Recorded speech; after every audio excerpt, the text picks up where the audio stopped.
मुंबई में बैठकर मलाई खाते तीनों। मैं आधी प्लेट खाता हूं, तू पौन खा ले, तू पौन खा ले। आप ये समझ रहे कि असदुद्दीन ओवैसी से मुकाबला आपके चिचा के जैसा मुकाबला होगा? नहीं होगा। मेरा नाम असदुद्दीन ओवैसी है। तुम्हारे जैसे 56 अजीत पवार को जेब में डाल के फिरूंगा इंशाअल्लाह। वक्फ का कानून बन रहा था तो तुमने मोदी का साथ दिया। बोलो अजीत पवार, मेरी मस्जिद को छीनने का कानून बनाया गया। अजीत पवार, तुमने एक बार कहा था कि अगर डैम में पानी नहीं है तो क्या मैं मूत दूं? अरे कितना खाओगे तुम लोग? तुम्हारा पेट है या गारत का गड़ा है? भरता ही नहीं है। अजीत पवार को वोट पड़ा तो मोदी को वोट देने के बराबर है। आप मोदी को वोट देना चाहते? आप मोदी को वोट देना चाहते? शोलापुर की टेक्सटाइल इंडस्ट्री, यहां पर उसको जीआई टैग है। मोदी जी जब से आए बंद कर दिए उसको। 2014 में मोदी ने कहा था मैं भाइयों बहनों मैं खोल दूंगा। अब ट्रंप खोल रहा है पूरा। याद रखो, तुम कमजोर लोगों को डराते। दिल्ली की पार्लियामेंट में 540 में अकेला खड़े होकर सबकी आंख में आंख डाल के बोलता हूं। तो आपकी जिम्मेदारी है कि जितने ये बांकड़े पहलवान हैं उनको चारों खाने चित करना। आप जो पहलवान है बोलना, तेरी पहलवानी पोलिंग के दिन नजर नहीं आएगी इंशाअल्लाह। और सुनो, जुए के कारोबार और हराम खाने वालों, तुम्हारे घर की खवातीन असदुद्दीन ओवैसी को वोट देने वाली है। तीसरी बात, पेट्रोल की कीमत क्या है शोलापुर में?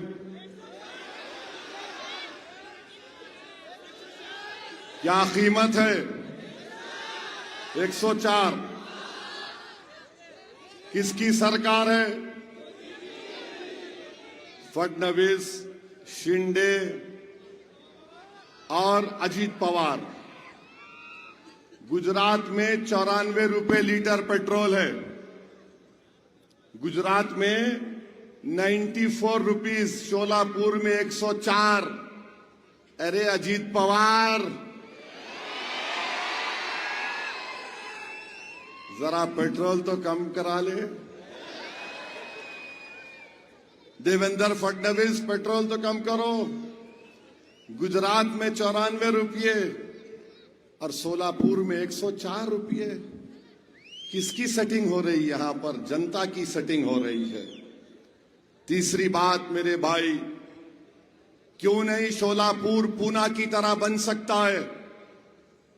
करीब 1300 करोड़ रुपए का बजट है बल्दिया का, म्युनिसिपल कॉरपोरेशन शोलापुर का। रेवेन्यू इनका कम से कम 700 करोड़ रुपए है। 15 साल से बीजेपी है। क्या हुआ? यहां पर बारिश हुई और फिर मेरे को बताया गया कि 433 करोड़ रुपए सुवर्ण जयंती स्कीम ड्रेनेज लाइन में इस्तेमाल हुए। अमृत स्कीम में 185 करोड़ रुपए इस्तेमाल हुए। फडणवीस, अजीत पवार, ये कहां गया पैसा? 433 करोड़, 185 करोड़ अमृत स्कीम में किसके जेब में चले गए? अजीत पवार, तुमने एक बार कहा था कि अगर डैम में पानी नहीं है तो क्या मैं मूत दूं? ये कहां चले गया पैसा बताओ? सोलापुर की जनता का हक बनता है कि बताए ये पैसे कहां गए, किसने पैसे खा लिए? अरे कितना खाओगे तुम लोग? तुम्हारा पेट है या गारत का गड़ा है? भरता ही नहीं है। फिर फायर ब्रिगेड कहां है? आग लगी तो मंसूरी फैमिली जिंदा जल गई। 10 महीने का बच्चा उस आग के धुएं में घुटन से मर गया। इतना बड़ा शहर शोलापुर, 15 साल से इनकी सरकार, और फिर एक जान नहीं बचा सकते, फायर इंजन नहीं आया। ना उनके पास ऑक्सीजन, ना उनके पास कपड़े फायर इंजन के ओहदेदारों के पास। मेरे अजीज दोस्तों और बुजुर्गों, आपको 15 तारीख को इन्हीं चीजों पर देखकर वोट देना है। और मोदी जी बोलते हैं जल से नल, नल से जल। 8 दिन में एक बार नल, उसके बाद 7 दिन छुट्टी। इतना बड़ा शहर सोलापुर, 8 दिन में एक मर्तबा पानी आता है। अजीत पवार, तुम यहां के पानी पिए या तुम ला लेते अपना पानी पुणे से? मेरे भाई, रात के अंधेरे में पानी आता है। मैं सलाम करता हूं हमारी सोलापुर की महिलाओं को, खवातीन को। मर्द तो उठते ही नहीं। वो बेचारी हमारी बेटी मां रात में उठ के हंस रहे तुम लोग। तुम्हारी बेटी जब रात में उठी तकलीफ होती नहीं होती तुम्हारे को? महिलाएं रात में उठ के पानी भरती हैं। पानी आया भी तो ऐसा आता, 2 खतरे 10 खतरे, पंप लगाना पड़ता है। मुझे बताया गया कि पंप लगाने से हमारे एक दलित भाई को इलेक्ट्रिक का शॉक हुआ और मौत हो गई। मेरे भाई, यही मसाइल के हल के लिए ये बल्दिया का इलेक्शन हो रहा है। अगर आप इन चीजों को देखकर अपना वोट इस्तेमाल नहीं करेंगे तो फिर कब वोट डालेंगे? इतना बड़ा बजट है 1300 करोड़ के करीब का, किसके जेब में पैसे जा रहे हैं इस पर कोई बात ही नहीं हो रही है। और याद रखिए, अगर अजीत पवार को वोट पड़ा तो मोदी को वोट देने के बराबर है। आप मोदी को वोट देना चाहते? आप मोदी को वोट देना चाहते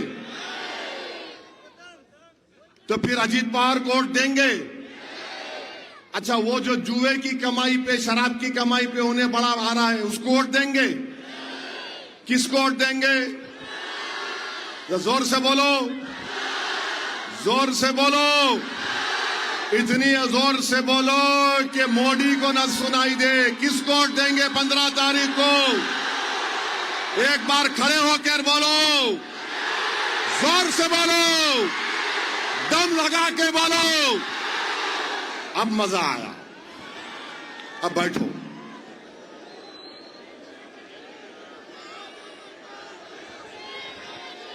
शेर आ गया, रहने दो, अब तुम्हारे को शेर बनना है अभी। और फिर एक यहां पर बाला साहब सरवदे को मार दिया गया। क्यों मार दिया गया? क्योंकि वो इलेक्शन से नहीं हटना चाह रहा था। आप बताइए, किसी की जान ली जा सकती है क्या? इसको मार दिया गया। और मोदी क्या बोलते, देवेंद्र फडणवीस क्या बोलते? ट्रिपल इंजन की सरकार। कौन सा इंजन है नहीं मालूम मेरे को। ऐसा इंजन है कि पानी नहीं आता सोलापुर में। इस शहर को अगर ईमानदारी से कोई चलाएगा तो यह पूना से बेहतर शहर बन सकता है। यहां पर तालीम इदारे खोल सकते। सोलापुर की टेक्सटाइल इंडस्ट्री, यहां पर उसको जीआई टैग है। मोदी जी जब से आए बंद कर दिए उसको। 2014 में मोदी ने कहा था, मैं भाइयों बहनों मैं खोल दूंगा। अब ट्रंप खोल रहा है पूरा। सिविल हॉस्पिटल है, बदहाली में है। मेरे अजीज दोस्तों और बुजुर्गों, याद रखिए, ये मसाइल के हल के लिए आपको 15 तारीख के दिन मजलिस इत्तेहादुल मुस्लिमीन को वोट देना है। मैं आपको बताना चाह रहा हूं कि लोग आ रहे हैं। देवेंद्र फडणवीस में शिंदे ने और अजीत पवार ने मिलकर यह तय किया। ये हैदराबाद की कहावत है, तू रोए ऐसा कर, मैं तेरे को मारे ऐसा करता हूं। बंबई में बैठकर, मुंबई में बैठकर मलई खाते तीनों। मैं आधी प्लेट खाता हूं, तू पौन खा ले, तू पौन खा ले। अब यहां आके बोल रहे नहीं नहीं हम अलग है। याद रखो अजीत पवार इतना कमजोर मोम का बना हुआ है, मोम का। पुणे में पिंपरी चिंतवत के इलेक्शन में कुछ बीजेपी के खिलाफ बोल दिए इन्हों, शाम तक इनको फोन आ गया, वापिस लो। उन्होंने बोले नहीं नहीं मैं ऐसा नहीं बोल रहा था, मैं ऐसा बोल रहा था। चुनाचे क्योंकि बोल के वापिस ले लिए, अपने अल्फाज को उगल लिए। अजीत पवार साहब, आप ये समझ रहे कि असदुद्दीन ओवैसी से मुकाबला आपके चिचा के जैसा मुकाबला होगा? नहीं होगा। मेरा नाम असदुद्दीन ओवैसी है। तुम्हारे जैसे 56 अजीत पवार को जेब में डाल के फिरूंगा इंशाअल्लाह। वक्फ का कानून बन रहा था तो तुमने मोदी का साथ दिया। बोलो अजीत पवार, मेरी मस्जिद को छीनने का कानून बनाया गया, मस्जिद दरगाह खानकाह को छीनने का कानून बनाया गया, तुमने वो कानून बना दिया। जब ये आते हैं घड़ी का निशान वाले, पूछो उनको मस्जिद का कानून क्यों बनाए छीनने के लिए, जवाब दो। दरगाह और कब्रस्तान और ईदगाह को छीनने का कानून क्यों बनाया गया, जवाब दो। इस मुकाम पर नमाज इशा हुई ईदगाह है, ये कानून ऐसा बनाया गया कि कोई कलेक्टर इसको खुफल डाल सकता है, खुदा ना खास्ता। ये कानून बनने के बाद पहला इलेक्शन है। अगर आज तुम खामोश हो जाओगे, अगर आज तुम अपने गम और गुस्से का जमहूरी तरीके से इजहार नहीं करोगे, तो फिर हमारा जीना किस लिए है बताओ? मेरी पहचान ओवैसी की पहचान मेरी मजहबी पहचान भी है। भारत का संविधान क्या कहता है? फ्रीडम ऑफ रिलीजन, आर्टिकल 26 क्या कहता है? बाबा साहब का बना हुआ प्रियम्बल क्या कहता है? Liberty of thought, faith and expression. बताओ फिर ये कैसा कानून बना दिया गया जिसको तीनों मिलकर सपोर्ट किए? ये फैसला आपको करना है मेरे भाई। मैं गुनाहगार हूं। कोई मुसलमान शायद शराब भी पीता होगा जो गुनाह है, मगर खुदा की कसम अगर उससे पूछेंगे तू मस्जिद का सौदा कर सकता क्या, तो बोतल उठाकर जमीन पर फेंक कर बोलेगा मैं गुनाहगार हूं मगर अल्लाह के घर का सौदा नहीं कर सकता। आज वो कानून बना दिया गया। तो मेरे अजीज दोस्तों और बुजुर्गों, आपको एक अच्छा फैसला लेना है। कोई ये नहीं समझना कि मैं शराबियों की तायीद कर रहा हूं। मुझे शराब से नफरत है, शराबी से नहीं है। मुझे बुरे से नफरत नहीं है, बुराई से नफरत है। हमको इंसान से ये जो बुरा करते ना, अरे बहुत गंदा है, नहीं मालूम मेरे भाई, अगर अल्लाह उसको हिदायत देगा तो वक्त का वली ना बन जाए वो। तो हमको और आपको 15 तारीख के दिन सोच समझकर अपने वोट का इस्तेमाल करिए। 61,000 वोट मिले हमको, हमारा एमएलए नहीं बना, तो क्या हमारी हिम्मत और हौसला पस्त हो गया? बताओ, क्या आप आज भी तैयार हैं मजलिस को वोट देने के लिए? कहीं आपके हौसले पस्त तो नहीं हो गए? मेरे भाई, मेरे हौसले तो पस्त नहीं हुए हैं, क्योंकि रोज पार्लियामेंट में तुम्हारा ये खादिम अकेला खड़े होकर लड़ता है इन तमाम लोगों से और उनको बेबाक तरीके से सच्चाई को बयान करने की कोशिश करता हूं। मैं तो कभी ना थका ना कभी झुकूंगा इंशाअल्लाह ताला। अल्लाह जब तक मुझे जिंदा रखेगा या तो कट जाऊंगा, लटक जाऊंगा, मगर तुमको झुकने नहीं दूंगा इंशाअल्लाह। तो 15 तारीख के दिन मेरे अजीज दोस्तों और बुजुर्गों, मजलिस को वोट देना है, पतंग के निशान पर बटन दबाना है, इत्तेहाद को मजबूत करना है। बीजेपी जब से इख्तिदार पर आई है, मॉब लिंचिंग हो रही है। अब तो मॉब लिंचिंग इतनी बढ़ चुकी कि उत्तराखंड में एक त्रिपुरा का ट्राइबल बच्चा जो एमबीए कर रहा है, क्योंकि उसका चेहरा अलग है तो उसको क्या क्या गलीज नाम से पुकार कर मार मार कर उसको खत्म कर दिया गया। उसका बाप कौन है? वो बीएसएफ का सिपाही है जो भारत की सरहद पर भारत की हिफाजत करता है। तकलीफ मुझे महसूस होती है कि उस बाप पर क्या गुजर रही होगी। अपने खानदान को छोड़कर वो सरहद की हिफाजत कर रहा है और भारत के अंदर जालिमों ने उसके बेटे को चिंकी पिंकी कहकर जान ले ली उसकी। कोई पूछने वाला नहीं है क्योंकि ट्राइबल है। ओडिशा में एक मुसलमान को बांग्लादेशी कहकर पीट दिया गया। नवादा बिहार में एक मुसलमान को बांग्लादेशी कहकर उसकी पैर की उंगलियां काट दिए, कान काट दिए, जिस्म में राड मार दिए, वो मर गया। जलगांव का सुलेमान पठान को पकड़ पकड़ कर मारा, जान चले गई नौजवान बच्चे की। सुलेमान पठान के वालिद को जब उसका वीडियो सुना, मैं सर पकड़कर बैठ गया। बाप कह रहा है कि मारने वाले मेरे बेटे के बचपन के दोस्त थे, मारने वाले मेरे बेटे के बचपन के दोस्त थे। और बाप ने कहा कि अब मैं उस गांव में नहीं रह सकता जहां पर मेरी 5 पीढ़ियां गांव में रही हैं। अब मैं इस गांव को छोड़कर चला गया। क्या अजीत पवार कुछ बोले? क्या कोई कुछ बोला? मेरे भाई क्या बोलते, कानून अपना काम करेगा। अरे तुम क्यों बैठे हैं कुर्सी पर?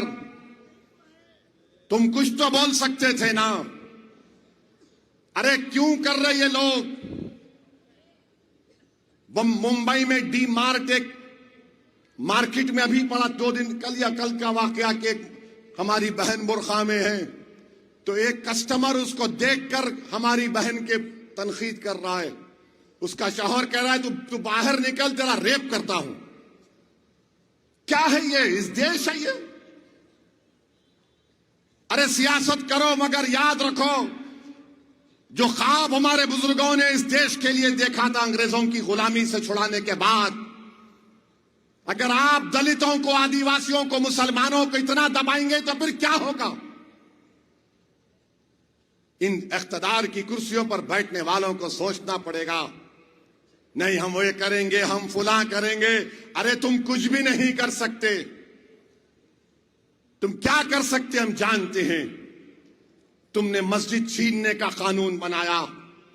आपको मालूम, अगर सोलापुर में 100 साल पुरानी कोई दरगाह या खानखा या मस्जिद है जो प्रोटेक्टेड मॉन्यूमेंट है आसार कदीमा ASI में, मोदी और अजीत पवार ने कानून बना दिया कि उसका मालिक वक्फ नहीं होगा, उसका मालिक आर्कियोलॉजिकल सर्वे ऑफ इंडिया होगा। कभी भी उस मस्जिद को, दरगाह को ताला लगा देंगे। और तुम देखना संभल की मस्जिद में क्या होगा।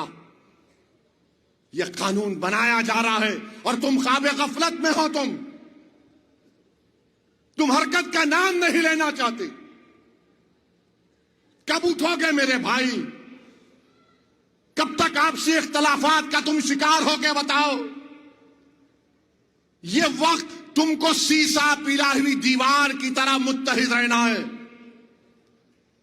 और जब मौर्रिख तारीख लिखेगा 2014 से अब तक, तो मौर्रिख लिखेगा कि एक कौम थी जिसके जियालों ने, बुजुर्गों ने अपना सब कुछ लुटता हुआ देखा मगर झुके नहीं, लड़ते रहे अपने हक के लिए संविधान के मुताबिक। ये काम आपको करना है। मैं ये नहीं कह रहा हूं कि तुम तशद्दुद करो, खुदा ना खास्ता। मैं ये कह रहा हूं कि अपनी सियासी ताकत को मनवाओ। चाहे वो सरपंच हो, जिला परिषद हो, सोलापुर का इलेक्शन हो, विधानसभा हो, पार्लियामेंट का इलेक्शन हो। कब तक आप धोखे में रहेंगे कांग्रेस के? सेकुलरिज्म। भारत की पार्लियामेंट में वंदे मातरम के 100 साल के मुकम्मल होने की बहस सुनो। मैं तुमको गुजारिश करता हूं, नौजवानों, तुम बेकार की चीजें सेल फोन पे देखते, उस बहस में मेरी इस तकरीर सुनो 9 मिनट की। तुम सुनो कांग्रेस के लोगों ने क्या कहा। तुम सुनो अजीत पवार के एक एमपी ने क्या तकरीर की, शिंदे के एमपी ने क्या तकरीर की, बीजेपी के एमपी ने क्या तकरीर की, समाजवादी पार्टी के एमपी ने क्या तकरीर की। मुझे बताओ यहां पर जितने लोग हैं, तुम अल्लाह से हट के किसी की इबादत कर सकते? हाथ उठाकर बोलो, तुम अल्लाह की इबादत करते नहीं करते?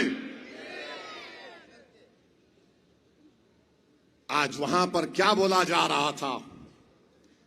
जब हमारी बारी आई तो सब बैठे थे। बीजेपी के एक एमपी है, मुझे अच्छी तरह जानते, मेरे को आके बोले, ओवैसी मैं तुम्हारी बात सुनने को बेचैन हूं। मैंने कहा मैं भी बेचैन हूं बोलने के लिए। मैं इन तमाम पर भारी पड़ूंगा और बताऊंगा संविधान के जरिए कि तमाम के तमाम भारत की जनता को झूठ बोल रहे हैं। भारत का संविधान शुरू होता है वी द पीपल के नाम से। ये बाबा साहेब अंबेडकर ने लिखा। भारत का संविधान अपने प्रियम्बल में लिखता है liberty of thought, expression, belief, faith and worship.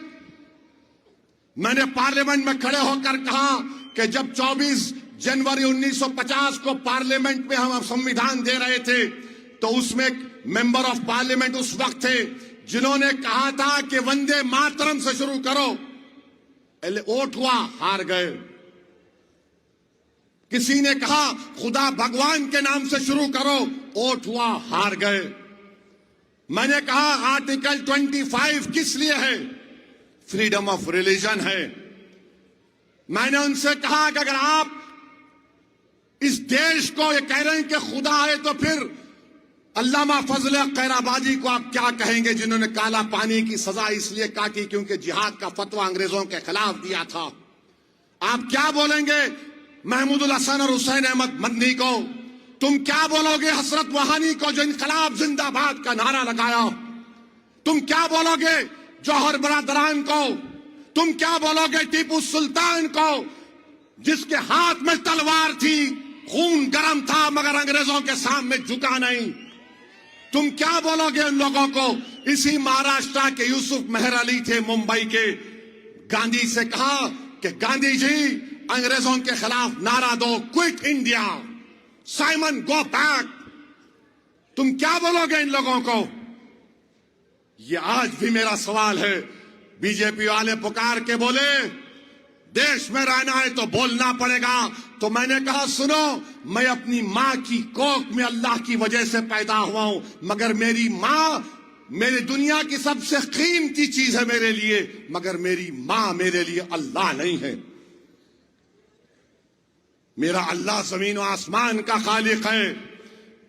मैंने कहा कुरान में अल्लाह कह दिया इय्याका नाबुदु व इय्याका नस्तईन। एक मुस्लिम एमपी में हिम्मत क्यों नहीं पैदा हुई? बोलो। मेरा जुर्म सिर्फ यही है कि मैंने सच्चाई को बयान किया, इसलिए ये सब हमारे दुश्मन हैं। ये नहीं चाहते कि कोई तुम्हारी सच्चाई को बयान कर सके। मेरे अजीज दोस्तों और बुजुर्गों, सोलापुर, महाराष्ट्र और औरंगाबाद की मेरी आवाम, याद रखो तुमको ये सच्चाई को बयान करना है। बहुत वक्त गुजर गया, 70-75 साल हो गए।